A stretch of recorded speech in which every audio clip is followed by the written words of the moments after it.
Mipentana Antananarivo tamin'ny andro Rajoelina ka tao amin'ny stade tao Mahamasina no miasa tao amin'ny Birao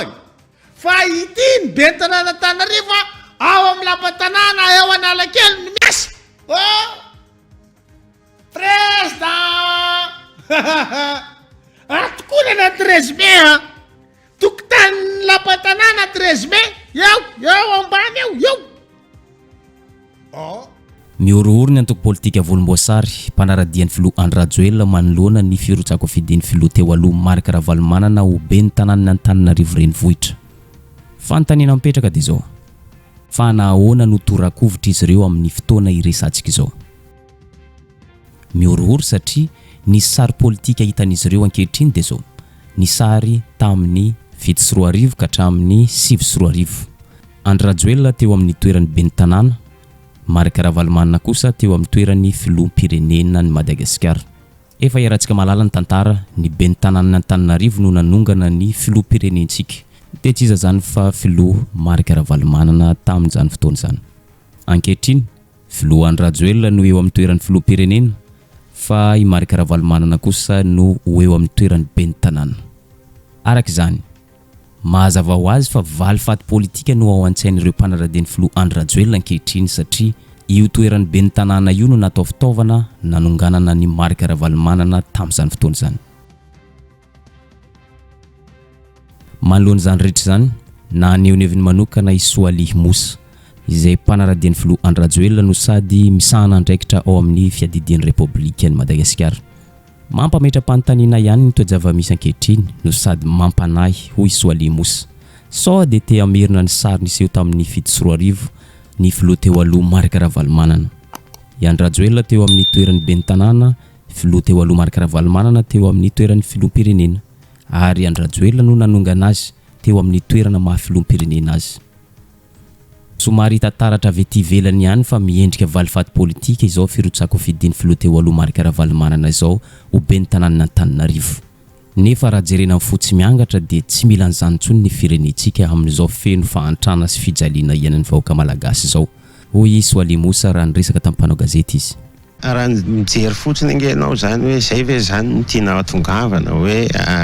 satria schéma efa niseho 2007 ve no tiana apody. Ny filoham-pirenena Marc Ravalomanana no président tamin'izany dia nilatsaka ho fidiana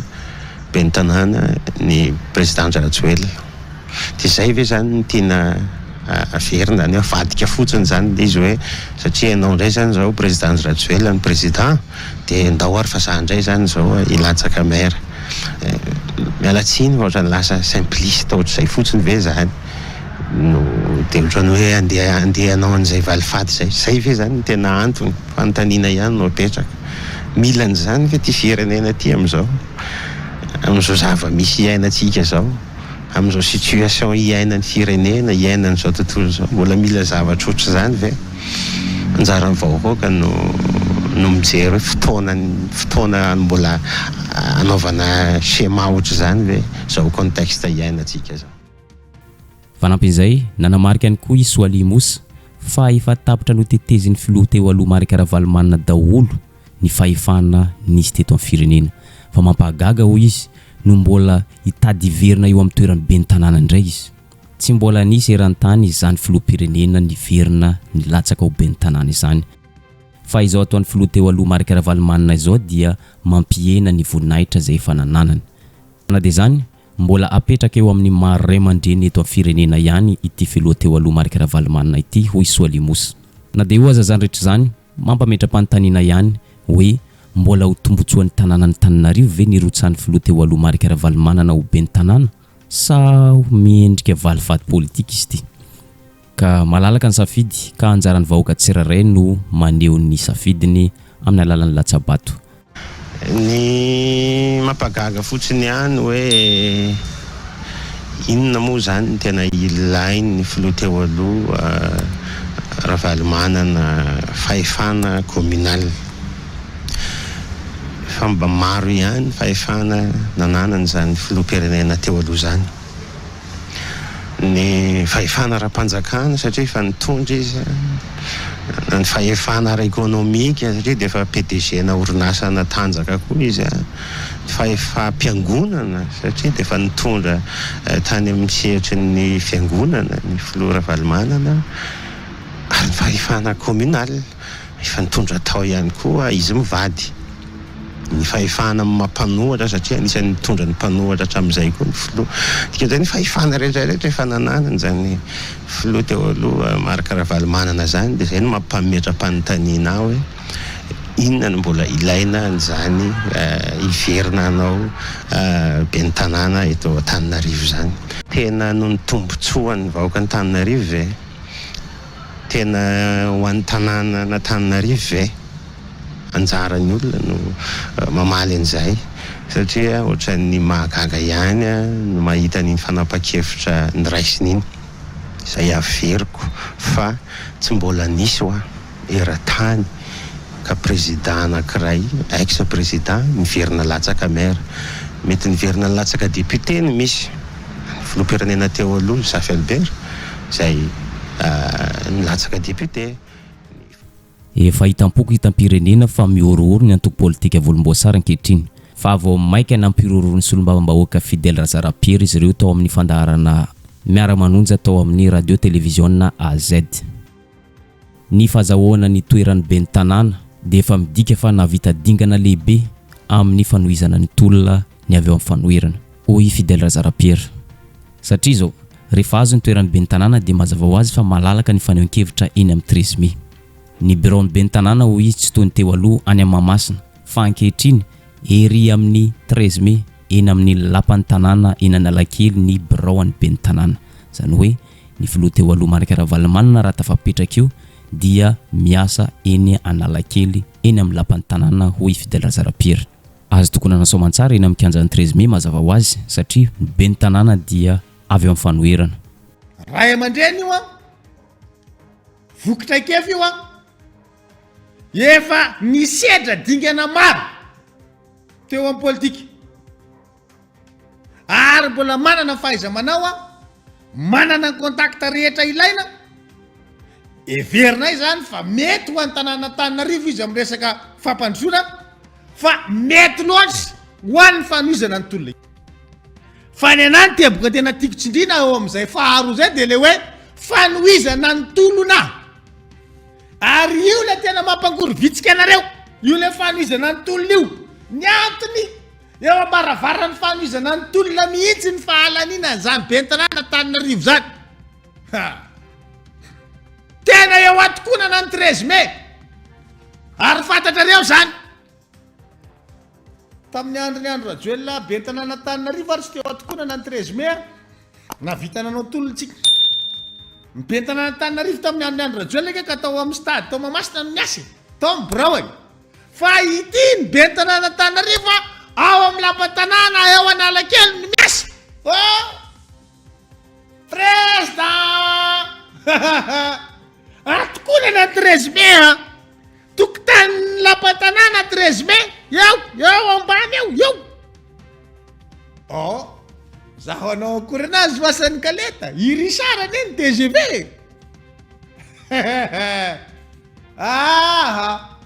tsy haiko rangaha fa manahiran-dohanareo zay raha zay sahira am'izao nareo nivoaka avy tao amin'ny fahanginana ihany koa i Fleury Rakotomalala manoloana ny firotsako fidiny filoha teo aloha Marc Ravalomanana ho ben'ny tanàna Antananarivo tsy ho faly amin'ny firotsaniko fidinany filoha teo aloha ity ny loko volomboasary hoy izy ka tsy maintsy ataon'izy ireo ny anakanana ny firotsako fidiny amin'ny fomba rehetra hasarotana ny fanamboarana ny tota-taratasy ohatra mety apetraka izy ireo ihany koa ny limite d'âge ary mety potra ihany koa ny resaka 211 bis eny mety verina indray ny famoronana dossier makasika ny hetra tsy nalohan'ny filoha teo aloha Marc Ravalomanana araka ny nambaran'ny Fleury Rakotomalala moa dossier ny foronina ireny hetra matratraka hatrany amin'ny 1000 milliards fa tsy zava-marina akory hoy Fleury Rakotomalala nanamafy tao amin'ny live zay nataony tao amin'ny plateforme YouTube Pitapitainarny ihany koa zany any amin'ny andriamatoa Marc Ravalomanana 1000 engagement tena hoe ferme fa tsy le hoe matokisana mino fotsiny anao ny mairie ny capitale l'Antananarivo dia tsy maintsy mipetraka ny hoe to sauf hoe misy zany ny fivondronan'ny hery amin'ny alalan'izay tena hoe mitondra an'izay combat zay ho dao tsy ny andrela akory de efa tonga de natao iena aty am-polotsofoka hoe Marc Ravalomanana ho ataon-dralahy zay tsy ampakandida azy limite d'âge 211 bis mbola veriko eo tiany ny tantaran'iny 1000 milliards iny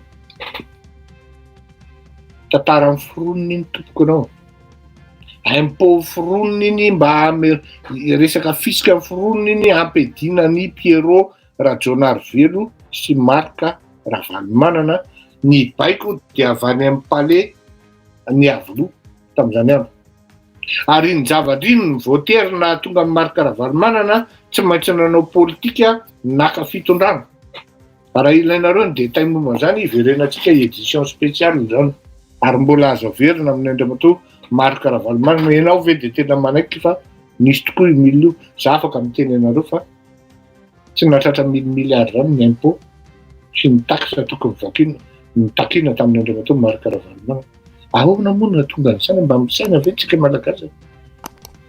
ny investissement tamin'izany tsy nahatratra an'izany ny chiffre d'affaires miaro tsy tonga tamin'izany Naneho ny heviny manokana ihany koa i Antoine Radjerson manoloana ny firotsako fidiny filoha teo aloha Marc Ravalomanana ho ben'ny tanàna Antananarivo. Tsy karatra ankehitriny ho izy fa lasa kianja iadiany antoko politika anankiroa eto Madagasikara, indrindra fa ny eto Antananarivo ho izy satria ny TIM sy ny TGV dia efa ady efa hatramin'izay efa 12 taona lasa zay ary mbola tsy vita ary mbola mitohy hatrany. Izao firotsako fidiny filoha teo aloha Marc Ravalomanana izao dia mety hiteraka izao tranga anankiroa izao. Ny voalohany mety hitondra filaminana na ko mety hiteraka savorovoro na korontana tanteraka eto Madagasikara.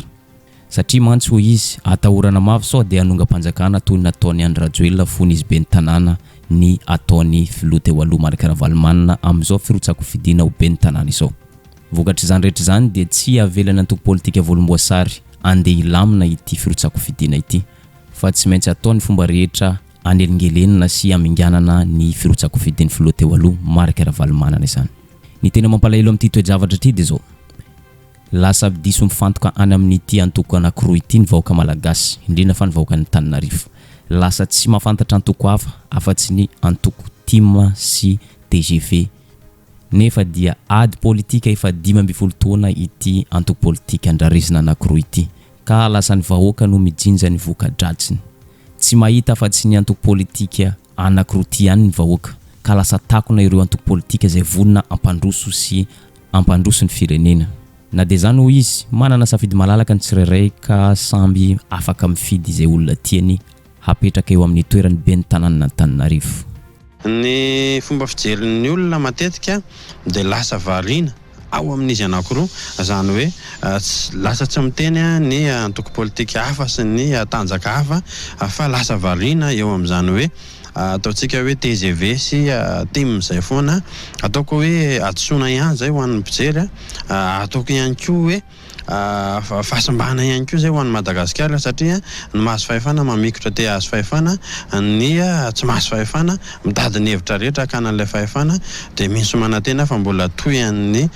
olana hatramin'izay io ary mety hiteraka olana hafa ihany koa ary efa tonga ny fotoana. Raha mijerytsika aloha ny historika ny zava-nisy hatramin'izay dia ity moa efa resahantsika foana matetika hoe efa 12 taona zay no nisy ny fifanolonana teo amin'ny Andry Rajoelina sy Marc Ravalomanana ary tena efa lava ary izy io mbola tsy tapitra hatramin'izao fa mbola mitohy hatrany mety hitondra makany amin'ny korotana zany mety hitondra makany amin'ny savorovoro ihany koa zany rehefa tafapetraka izy mety hitondra makany amin'ny filaminana zany samy tsy misy mahafantatra ny ampitsitsika fa safidy politika andrareo izay. Ankoatr'izay nanamafy ihany koa izy fa tsy tokony hampametra-panontaniana ny firotsako fidiny filoha teo aloha Marc Ravalomanana ho ben'ny tanàna satria azo eritreretina fa no ny fahitan'ny filoha teo aloha ity fa tsy mandeha milony intsony ny toejava-misy ankehitriny ka natongazana nanapa-kevitra irotsako fidina ho be ny tanàna. Ny tanjona dia mazava ho azy fa anarina ny tanàna no sady anatsara ny fomba fiasa rehetra izay hita fa tsy nety teo aloha. Sady raha teo hoy izy ny antoko politika izay mbola mijoro dia tsy maintsy mandray anjara amin'ny asa fanasoavana ny firenena, indrindra fa fandraisana anjara amin'ny fifidianana mba hampisehoana fa mbola velona sy mijoro ny antoko anankiray. Ary ao anatin'izany ny antoko TIM, ny TGV sy ireo antoko maro hafa toy ny Hery Vaovao an'i Madagasikara sy ny sisa sy ny sisa. Ka eto dia ny fandraisan'ny Marc Ravalomanana ny fahefana eo amin'ny toerana be ny tanàna dia entina anatsara ny fiainam-bahoaka sy ny fiainam-pirenena fa tsy zavatra hafa akory. Ny an'ny TIM hoy izy efa mazava ho azy fa nanolotra an'ny filoha teo aloha Marc Ravalomanana. Ny an'ny TGV mbola tsy fantatra fa ny indépendant atreto dia Rina Rakotomanga, mpanaradian'ny filohan'ny Rajoelina fa nisafidy ny tsy hiankina. Ankoatr'izay misy ny mouvement Gasikara izay anolotra candidat fa mbola tsy fantatra ankehitriny. Io moa amin'ny antoko politika ny antoko politika dia manana ny safidina tsirairay avy ary manana izay ataontsika hoe andraikitra lehibe ihany koa amin'ny fampandrosoana ny tanindrazana dia ny fametrahana olom-boafidy amin'ny fifidianana mandeha rehetrarehetra. Tena anjara andraikitra ny antoko politika izany fa raha ohatra ka antoko politika tsy mandatsaka dia tsy misedra ary tsy vonina ihany koa ny ampandroso satria tsy mieritreritra ny aka toerana ahafahana mampandroso ny tanindrazana. Ka dia nanapaka ny tao amin'ny TIM zany fa Marc Ravalomanana ekentsika fa efa filoha-pirenena izy ekentsika ihany koa fa efa mela teo aloha izy fa manana ny safidy politikany ny atao anatin'ny antoko tiako Madagasikara tamin'ny fametrahana an'izay. Initiative ndraiky avy any amin'ny antoko hafa zany hoe te hijery izy zany zavatra tsy mety rehetrarehetra zany ary te hanatsara izy dia mety zay ny andraisan'ny zareo amin'ny TIM anazy hoe mila alaina ilay fahefana tsy haintsika na amin'ny alalan'ny numéri io izy niaka an'izany fahefana zany na iandro fifidianana malalaka ndraiky io izy amin'ny fotoana manaraka ny akana izany fahefana zany fa mety te hamaha zany olona zany ihany koa izy amin'ny lafiny iray ka mila jerena amin'ny lafiny rehetrarehetra.